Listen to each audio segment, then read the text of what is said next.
avec Fréquence Plus. Surprenez votre famille et vos amis grâce au grand chef de Bourgogne-Franche-Comté. Cette semaine, je suis à Besançon, dans le Doubs, toujours en compagnie du chef Mathias Jeunet, dans les cuisines du restaurant Eat Me. Bonjour chef. Bonjour Charlie. Alors, troisième épisode, et là nous partons aujourd'hui sur un veau maringot. Alors, qu'est-ce que le veau maringot ? Alors le veau maringot, alors déjà on va prendre de l'épaule de veau, qu'on va venir détailler en cubes pas trop gros. D'accord. Qu'on va faire revenir et colorer dans une sauteuse, donc à la poêle. Voilà, ensuite on va mettre dans un bac, dès que la viande est colorée, on la mettra dans un bac. On va venir singer la viande. Donc c'est mettre de la farine, voilà, on rappelle, mettre de la farine, voilà, c'est ça. Et ensuite on va les torréfier au four à 180 degrés pendant une dizaine de minutes pour que la farine s'imprègne bien et que ça fasse une petite croûte sur le veau. Donc il faut mettre pas mal de farine alors du coup pas obligatoirement, à convenance quoi. Okay. Si on en met trop, ça va faire une sauce épaisse après, et si on n'en met pas assez, ce sera un peu plus liquide. Donc une fois qu'on a torréfié, donc on aura coupé au préalable, on aura ciselé des échalotes. Voilà, on les fera revenir dans les sucs de cuisson. On les fera revenir dans les sucs de cuisson du veau maringot. D'accord. Ensuite, on va venir déglacer au vin blanc. On va laisser un peu réduire. On va mouiller au fond de veau. Voilà. Après, on va avec concentré de tomate. On va laisser réduire un petit peu. Voilà. Ensuite, on reprend notre veau qui est au four. On verse le bouillon dans le bac.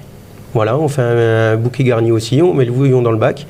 On remet au four à 200 degrés cette fois-ci à couvert. Ah oui. Pendant 1 heure. D'accord. Voilà. Ah oui, ça va encore mijoter. Voilà, c'est ça, exactement. Et ensuite, à côté, on aura pris des champignons de Paris qu'on va faire glacer à brun. Donc, voilà, faut expliquer. On va faire pareil, on va faire suer des champignons de Paris. D'accord. On les assaisonne. On les a pris frais alors du coup. Oui, voilà, bien sûr, oui. Tout est frais. Tout frais, voilà. Tout frais, pas en boîte. Voilà. Ensuite, ils vont dégorger leur jus. Donc, on veut plus de jus. Et après, dès que le jus est fini de dégorger, on va sucrer un petit peu, ce qui va un peu caraméliser les champignons, et après on les réserve et on attendra que le veau maringot soit prêt au four, et ensuite on fera aussi glacer à blanc, on va glacer à brun, des oignons grelots aussi. Ah oui. Voilà, on fait le même système qu'avec les champignons, et à la fin on pourra mettre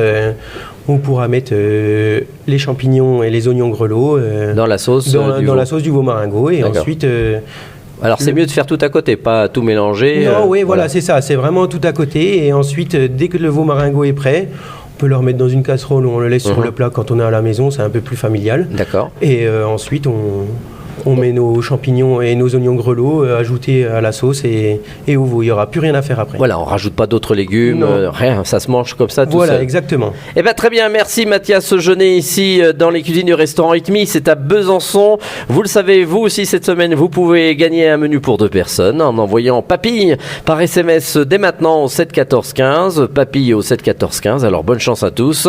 Et pour le prochain épisode, on partira cette fois-ci sur des ravioles au cèpe, et d'ici là, chouchoutez vos papilles. Chaque semaine, découvrez les meilleures recettes des grands chefs de Bourgogne-Franche-Comté. Du lundi au vendredi, à 5h30, 11h30 et 19h30, chouchoutez vos papilles. Fréquence Plus.